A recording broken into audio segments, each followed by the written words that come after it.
आश्चर्यचकित करने वाली डकैती की कहानी तो हम सब ने बहुत सुनी है, लेकिन आज जो डकैती की कहानी आप लोगों को मैं सुनाने जा रहा हूँ वो कई मायने में आश्चर्यचकित करने वाली कहानी है। पहला कि इस डकैती में कोई भी औजार का इस्तेमाल नहीं किया गया था। दूसरी, इस डकैती की गई थी एक पोस्ट ऑफिस के मेल जाने वाली ट्रेन में। तो अभी सवाल ये है कि मेल जाने वाली ट्रेन में ऐसा क्या था जो डकैतों को इस ट्रेन में डकैती करने के लिए उत्साहित किया था। दरअसल इस मेल जाने वाली ट्रेन में 3 मिलियन पाउंड यानी कि 300 करोड़ से भी ज्यादा रुपए जा रहे थे। इसकी खबर द जेंटलमैन के नाम से जाने जाने वाले एक आदमी से मिली अंदरूनी जानकारी के मुताबिक ये डकैती की पूरी योजना बनाई गई थी। ये जो द जेंटलमैन के नाम से जाने जाने वाले व्यक्ति, इसका आज तक कोई पहचान नहीं हो पाया। ये व्यक्ति आज भी अज्ञात रह गया। तो दोस्तों आइए इस डकैती की पूरी कहानी क्या थी जानते हैं। इससे पहले बता दें कि दोस्तों मेरा ये नया चैनल को आप सब सब्सक्राइब करें और मेरा हौसला बढ़ाएं। तो आइए कहानी शुरू करते हैं। 8 अगस्त 1963 को दुनिया की इतिहास की सबसे बड़ी ट्रेन डकैती इंग्लैंड में ही हुई थी। इस ट्रेन डकैती में डकैतों ने तकरीबन 300 करोड़ रुपए उड़ा ले गए थे और सबसे हैरानी की बात यह थी कि इस डकैती में कोई हथियार का इस्तेमाल नहीं हुआ था। उस दिन शाम को 16 डकैतों के एक ग्रुप ने बड़ी ही सातिराना अंदाज में ये डकैती को अंजाम दिया था। ट्रेन को रोकने के लिए डकैतों ने सिग्नल के साथ छेड़छाड़ करने के बाद ब्रूस रोनाल्ड्स के नेतृत्व में 15 लोगों के गिरोह ने ट्रेन पर हमला किया और करीब 3 मिलियन पाउंड की रकम को लूट लिया। आइए जानते हैं इस डकैती की पूरी कहानी। द जेंटलमैन नाम से जाने जाने वाले एक आदमी से मिली अंदरूनी जानकारी के मुताबिक सावधानी पूर्वक ये योजना बनाई गई। ट्रेन को लूटने का योजना कई महीनों पहले 4 सदस्यों के एक टीम ने बनाई थी। गुडी एडवर्ड्स, ब्रूस रोनाल्ड्स और चार्ली विल्सन इस गिरोह में शामिल था। इनमें से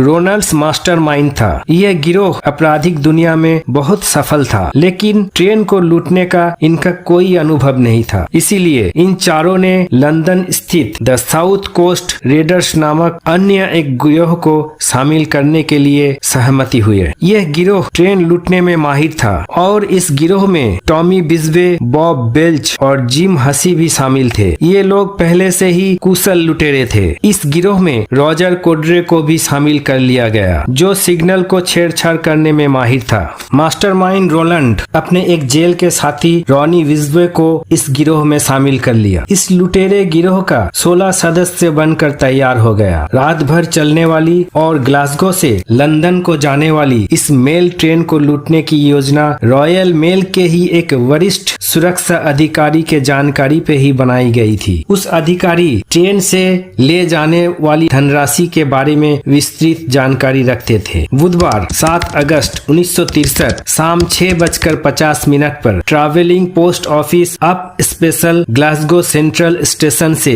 लंदन के लिए रवाना हुई। ये ट्रेन अगले दिन सुबह 4 बजे लंदन पहुंचने वाली थी। इस ट्रेन को English electric type 4 diesel electric locomotive D326 द्वारा खींचा गया था। इस ट्रेन में 12 डिब्बे और 72 पोस्ट ऑफिस कर्मचारी थे, जो उस यात्रा के दौरान ट्रेन में मेल को सॉर्टिंग कर रहे थे। सभी मेल्स को ग्लासगो में लोडिंग किया गया था। लंदन जाने के रास्ते में और भी कई स्टॉप थे, जहां लोकल डाक कर्मचारी मेल के बोरे को एविलेटेड ट्रैक साइड बुक हुक पर लटका देते थे, जिन्हें ऑन बोर्ड स्टाफ द्वारा लगाए गए जाली से पकड़ा जाता था। ट्रेन में सॉर्टिंग किए गए मेल को उसी समय उतारा जाता था। लुटेरों ने लेडबर्न, लिटिल बर्जट और चेंटिगटन के बीच सीयर्स क्रॉसिंग पर वेस्ट कोस्ट मेन लाइन पर एक सिग्नल लाइट के साथ छेड़छाड़ की। हरे रंग के लाइट को दस्ताने से ढक दिया गया और लाल लाइट को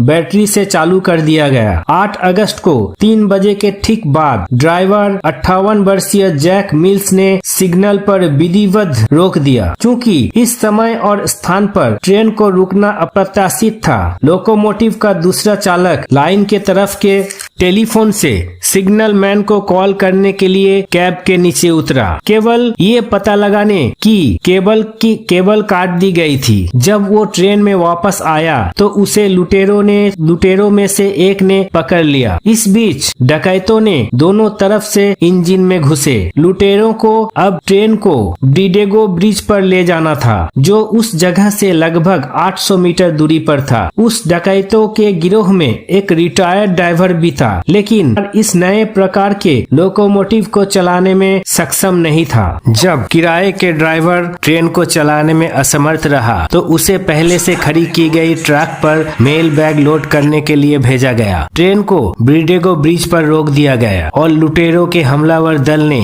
HPV गाड़ी पर हमला किया। फ्रैंक डेवहर्स्ट HPV गाड़ी के प्रभारी थे। उन्होंने और डाक कर्मचारियों ने लुटेरों को रोकने की कोशिश की, लेकिन नाकाम रहे। डेवहर्स्ट और केट को कोस से मारा गया। एक बार लुटेरों ने गाड़ी में घुस गए तो कर्मचारी कोई प्रतिरोध नहीं कर पाए। उन सबको मुंह के बल फर्श पर लेटा दिया गया। लुटेरों ने HPV गाड़ी से 128 बोरी में से 120 बोरी मानव श्रृंखल बनाकर प्रतीक्षा रथ ट्रेन में लोड कर लिया। कुल 30 मिनट में ये ऑपरेशन को खत्म कर दिया गया। खत्म करने के बाद ऑस्टिन लोड स्टार ट्रक में लुटेरों के गिरोह ने सारा पैसा लौट कर फरार हो गया। लुटेरों ने पहले से ही नीदरलैंड्स में एक खस्ताहाल फार्म हाउस खरीद रखा था ताकि चोरी का माल लेकर वहां छुप सके। लुटेरों ने फार्म हाउस पर पहुंचा और चोरी का माल लुटेरों ने 16 हिस्सों में बांट लिया। चोरी की गई अधिकांश धनराशि कभी बरामद नहीं हुई। कई सालों तक पुलिस छानबीन करती रही। कुछ सालों बाद 16 लुटेरों में से 12 लुटेरे पकड़े गए, लेकिन अधिकांश धनराशि कभी बरामद नहीं हुए। ये अब तक के इतिहास में सबसे बड़ी ट्रेन की लूट थी, जिसे द